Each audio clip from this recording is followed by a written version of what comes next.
ने बांग्लादेश को नापने का मन बना लिया है और ये ज़रूरी भी है। हिंदुस्तान के हर आदमी ने ये माना है कि बांग्लादेश को हिंदुस्तान ने आज़ाद करवाया। बांग्लादेश आज जिस हैसियत में है उसमें हिंदुस्तान ने अपना बहुत कुछ लगाया है और भारत के प्रेम, सहयोग, सद्भाव और भारत के साथ ने बांग्लादेश को एक जगह पर ला करके खड़ा किया।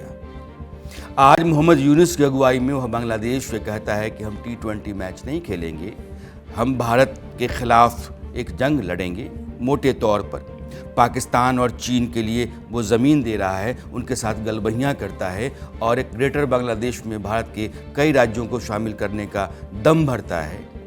खाली खोखला। हिंदुस्तान ने कहा कि हम सीधे नहीं मारेंगे तुमको, लेकिन तुम्हारे हाथ में कटोरा पकड़वा देंगे। इसलिए ये कैसे है ये समझना ज़रूरी है। 2 रोज़ पहले भारत और यूरोपियन यूनियन के बीच में एक एग्रीमेंट हुआ जिसको मदर ऑफ ऑल डील्स कहते हैं। उस एग्रीमेंट के तहत भारत ने यूरोप के जिन 27 देशों के साथ समझौते किए वो फ्री ट्रेड एग्रीमेंट है, यानी कि जो ड्यूटी हमारे सामान पर लगती है उन सामानों पर ड्यूटी नहीं लगेगी। उस डील ने न सिर्फ अमेरिकी राष्ट्रपति डोनाल्ड ट्रंप के माथे पर पसीना ला दिया, बल्कि भारत का एक और जो पड़ोसी देश बांग्लादेश है उसको भी दिन में तारे दिखने लगे हैं। वजह है इस डील के लागू होने के साथ ही हिंदुस्तान का जो कपड़ा का कारोबार है वो उस ऊंचाई तक पहुंच जाएगा जहां पहुंचने का सपना कभी बांग्लादेश देखा करता था। या आज की तारीख में एक कमज़ोर देश होने के नाते उसको जिस तरह की सहूलियत WTO के ज़रिए मिलती है, यानी कमज़ोर देश है उसको मदद मिलनी चाहिए, तो तमाम देशों में टैरिफ यानी कि ड्यूटी फ्री उसका कपड़ा होता है। हिंदुस्तान ने यूरोपियन यूनियन के साथ जो डील की है न सिर्फ बांग्लादेश का वो सपना तोड़ेगा कि तुम कपड़ा इंडस्ट्री में बहुत कुछ हासिल कर चुके हो। आपको ये पता है कि बांग्लादेश का जो टोटल एक्सपोर्ट है उस एक्सपोर्ट का 80 से 85% जो रकम आती है वो टेक्सटाइल के एक्सपोर्ट से आती है, गारमेंट एक्सपोर्ट से आती है। हिंदुस्तान की डील ने बांग्लादेश की बर्बादी की एक तरीके से कहानी लिखी है और मोहम्मद यूनुस को यह बात अब समझ में आ रही होगी और उनको यह सूझ नहीं रहा होगा कि हम करें तो क्या करें। यूरोपियन यूनियन में कपड़ों का बाजार लगभग $263 बिलियन का है। इसमें जो सबसे बड़ी हिस्सेदारी है वो चीन की है, जिसकी बाजार में 28 से 30% की हिस्सेदारी मानी जा रही है। दूसरे नंबर पर है बांग्लादेश, जो इस पूरे बाजार के 21 से 22% हिस्से पर कब्जा जमाए हुए कमज़ोर देश होने के नाते टैरिफ फ्री है, ड्यूटी फ्री है उसका सामान। इसकी सबसे बड़ी वजह बांग्लादेश को यूरोपियन यूनियन में ड्यूटी फ्री एक्सेस है, उससे उसका कारोबार बढ़ा है। तीसरे नंबर पर तुर्की है, जिसका इस पूरे बाजार में लगभग 10 से 12% की हिस्सेदारी है। भौगोलिक तौर पर आप देखें तो तुर्की यूरोप के करीब है। तुर्की के बड़े ब्रांड के कपड़े यूरोपियन यूनियन में खप जाते हैं। वियतनाम भी ठीक ठाक कपड़े यूरोपियन यूनियन को बेच लेता है और वो भी बिल्कुल ड्यूटी फ्री है। तो यूरोपियन यूनियन के लोग उन कपड़ों को खुशी खुशी खरीदने में दिलचस्पी दिखाते हैं। जैसे ही बात भारत की आती है तो अभी तक भारत महज 5 से 6% बाजार पर अपना कंट्रोल रखे हुए है। अगर आंकड़ों में बात करें तो यूरोप का जो कपड़ा बाजार है $263 बिलियन का, उसमें भारत का हिस्सा $8 बिलियन के आसपास का बनता है। इसकी सबसे बड़ी वजह यह है कि भारत से जो कपड़ा यूरोप को भेजा जाता है उस पर 9 से लेकर के 12% तक का टैक्स है, ड्यूटी है। अब ये जब WTA है, जब टैक्स फ्री हो जाएगा, फ्री ट्रेड एग्रीमेंट FTA, तो भारत का जो 8 से 12% का टैक्स है ये तो गया, तो हमारा सामान जो है वो सस्ता हो जाएगा और सस्ता होते ही बांग्लादेश और वियतनाम और तुर्की जैसे देशों का जो माल है, सामान है, कपड़े हैं, उनकी जगह पर हमारे कपड़ों की मांग बढ़ जाएगी और हमारे कपड़ों की मांग बढ़ेगी तो सबसे पहले जो झटका लगेगा वो बांग्लादेश को लगेगा।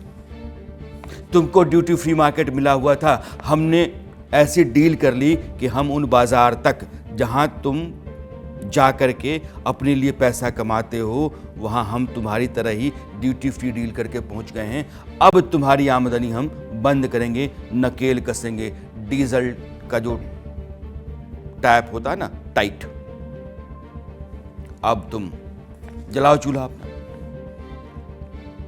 इस ट्रेड डील को लेकर के जो फायदे गिनाए गए हैं, उनमें टेक्सटाइल इंडस्ट्री को साफ तौर पर बताया गया है कि पूरी दुनिया में भारत लगभग 36.7 बिलियन डॉलर यानी कि लगभग 3.19 लाख करोड़ रुपए के कपड़े बेचता है। यूरोपियन यूनियन को अभी तक भारत 7.2 बिलियन डॉलर यानी कि 62,000 करोड़ के ही कपड़े बेच पाता था।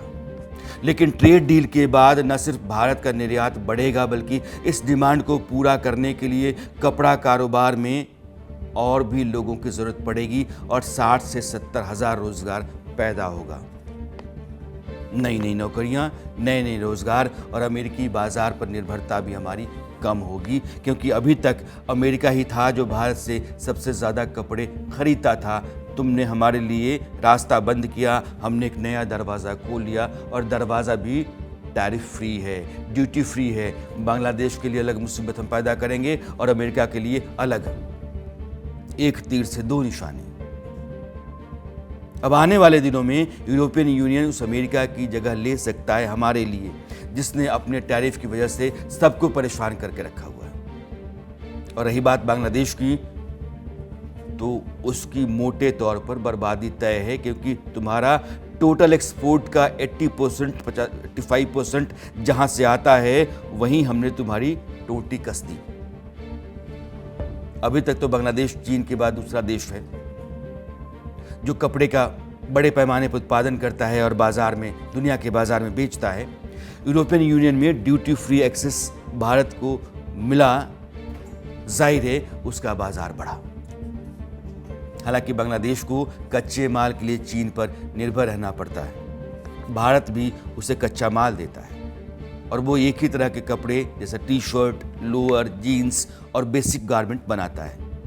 लेकिन अब जब भारत को भी यूरोपियन यूनियन में ड्यूटी फ्री एक्सेस मिल रहा है, तो फिर बांग्लादेश के इस बाजार पर असर पड़ना तय है। बाकी तो इस ट्रेड डील के बाद भारत का लक्ष्य है कि वो अगले 5 साल में यूरोपियन यूनियन को 2 गुना कपड़ा बेचे। यानी कि अभी जो कारोबार 7 बिलियन डॉलर का है, वो 15 बिलियन डॉलर का हो जाएगा। और जब ये होगा तो भारत में नौकरियां भी आएंगी। लेकिन पीयूष गोयल ने अपने एक बयान में कहा था कि भारत इस कारोबार को 30 बिलियन डॉलर तक ले जाना चाहता है, या 30 से 40 बिलियन डॉलर तक यह कारोबार जाएगा कपड़े का यूरोपियन यूनियन के साथ डील होने के बाद। और अगले कुछ साल में लगभग 70 लाख लोगों को डायरेक्टली या इनडायरेक्टली एम्प्लॉयमेंट मिलेगा। अभी तक कपड़ा कारोबार में करीब 5 से 5.5 करोड़ लोग काम करते हैं और सरकार का लक्ष्य है कि 2030 तक यह संख्या बढ़कर के 10 करोड़ तक पहुंच जाए। उम्मीद है कि यह ट्रेड डील इस मुकाम को हासिल करने में मददगार साबित होगी। और अब आखिर में